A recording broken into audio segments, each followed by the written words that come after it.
Hello everyone. In this video of NCP tool, we will be talking about how this tool helps us to document the assessment part, specifically the client and medical history in the ADIME process. Now, this tool does so in this section called CMHX, highlighted in black. Now, before we proceed to explain more this tool, I must warn you that this tool can only assist its users in calculations and documentation. It cannot actually do critical thinking for you. Okay, now for this CMHX, there are 5 major sections. Starting from the left, the documentation section with the title ADIME and NCP stretching all the way down. This section will take the data entered in the other sections and construct a sentence out of it, which it will then display in the NCP tab, the DCN tab, as well as the Case Portfolio tab. The second section in this CMHX tab is the client history, stretching all the way down here, followed by the social history section, then to its right the medical history section, and finally the family history section. That's the overview. Now let's try it out. Suppose I am a clinical dietitian named Mr. Joe, and I'm going on my ward round, so this is IPD, to the medical ward on today, which I then received that there is a patient who was admitted with a medical diagnosis of bone fracture on left kneecap, and he was admitted for MVA, reason of admission being MVA 3 on the 28th of September. Immediately the Google Sheet will display the patient is admitted for 3 days. Say if the patient is actually admitted today, it will actually not display any days, but it will construct the appropriate sentences in ADIME later on. This is the first time I meet him, and it is at the first ward in bed number 26 with a RN number of X and IC number, and his name is Lima Mao. Immediately the abbreviation of his name will be displayed as LAM. Now once we key in the patient's gender and race, the ADIME will start forming the appropriate sentences out of it. Male with a race of C. Sometimes it takes a while for it to construct sentence. Immediately the sentence would come out. Oh, yes, right here. Next is his religion. If it's relevant, you can type down his religion. For instance, if he's a Muslim and right now is the Raya time, he might be having a different diet. So in the food and nutrition history documentation later on, this tool will also remind you that this patient is a Muslim. So you might want to dig a little bit more on his diet intake. Here we'll put the patient as Buddhist. Clocking time is for you to monitor your own progress as you handle the case. So for instance, I start at 10 o'clock and finish at 12 o'clock noon. I would have taken 120 minutes. Now the patient's birth date, let's suppose he is born exactly 20 years from today, putting him at 1st of October 2000. Now you see that it won't actually work. Sometimes it won't work. You will have to put in the exact alphabetical month for the patient. But here the patient is 20 years old, 0 month, 0 day, 20 years old, early adulthood. Now let's suppose he also have other underlying of CKD and HPT. And he has been on dialysis for 3 years, and he was referred to us for CKD diet, with his chief complaint being currently poor oral intake. You don't have to necessarily key in anything in any of these cells. If you don't key in anything, say for instance we don't key in the chief complaint, then you won't the ADIME will immediately delete it from its constructed sentences. Now you see on dialysis for 3 years here actually doesn't have a full stop, so we can add in a full stop ourselves, and the changes will be reflected in ADIME. Next is your procedure tab. Suppose the patient actually conducted CKD surgery at HDJ last year. Sometimes the patient doesn't provide you with the exact date, only the month. In that case, you can just by default put it as at the start of that month. The patient would have conducted the CKD surgery exactly 1 year, 2 months ago, and he have amputated his left big toe. Now we have written out the procedure, but the changes are actually not reflected in the ADIME tab. That's because we haven't ticked the helper cell. Now if we tick it here, it would tell the spreadsheet to actually include it in our ADIME. Medical history, CKD surgery at HDJ, blah blah blah. And if we don't tick it, the medical history will actually be empty. Next is our family history. Father, mother, and the patient self. This is what comes by default in the template. What it essentially means is, here's the starting point. The starting point will have the first generation of father. Father goes to the start, mother goes to the start. And the second generation, being the patient, is directly linked with the father. The sister is directly linked with the father as well. This is case sensitive, so if you put the father F as uppercase, then it has to be in uppercase as well.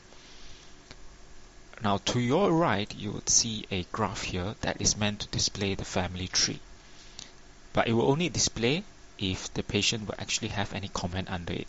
Say the father have CKD, then it would start to display self and sister is linked with the father that has CKD. The mother is HPT. Say the sister is obese.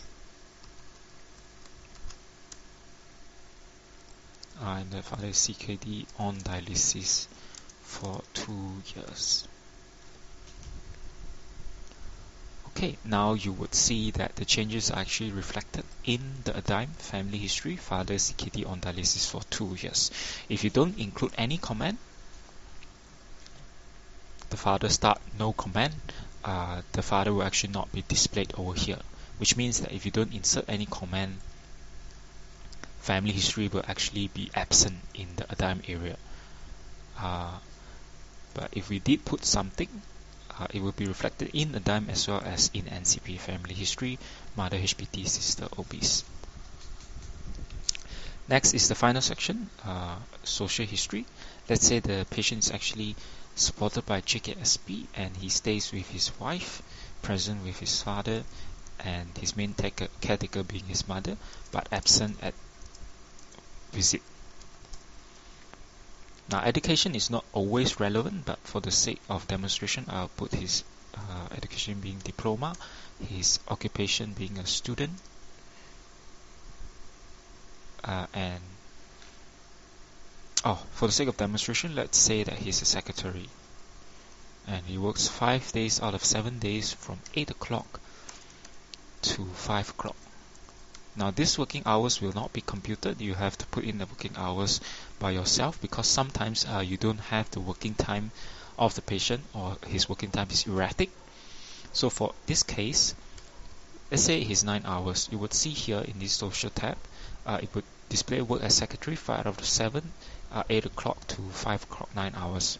But if you don't put in the exact working hours, they will just display the exact working time. It will just display the working hours. If you don't put in the working hours, that would not be displayed as well.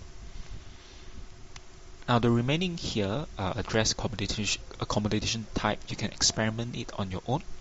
I actually put it in, I copied it from a social welfare form that I found at a community center.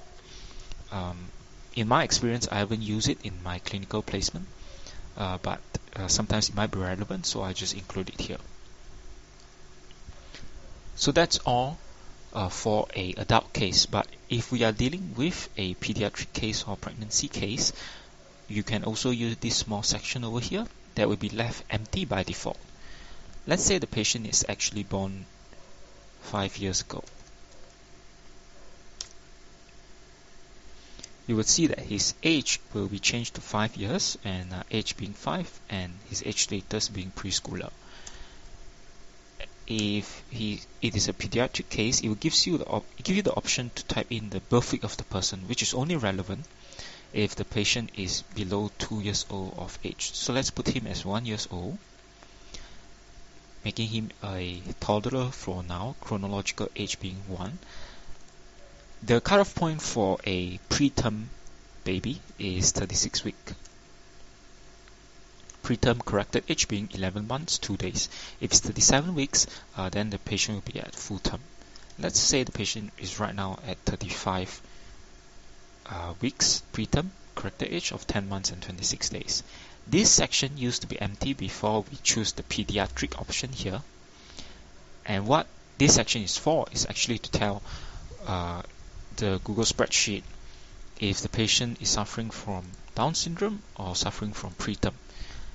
And in this intro tab highlighted in red, if the patient is suffering from Down syndrome, the intro tab will use Down syndrome chart to evaluate the patient's weight and height. If you tick the preterm, it would use the phantom preterm chart to evaluate the weight and height if the patient does fall in the appropriate age available in the phantom preterm chart.